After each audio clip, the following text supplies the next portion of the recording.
অংশগ্ৰহণ কৰা ছাত্ৰছাত্ৰীসকল মোৰ জগতৰ মনত আছে যে সংস্কৃতি শব্দটো প্ৰথমতে ভাৰতবৰ্ষত মাৰাঠীসকলে ব্যৱহাৰ কৰিছিল।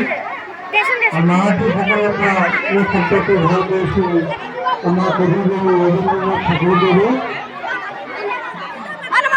আৰু ৰবীন্দ্ৰনাথ ঠাকুৰে অসমলৈ প্ৰদান কৰিছিল এই শব্দটো।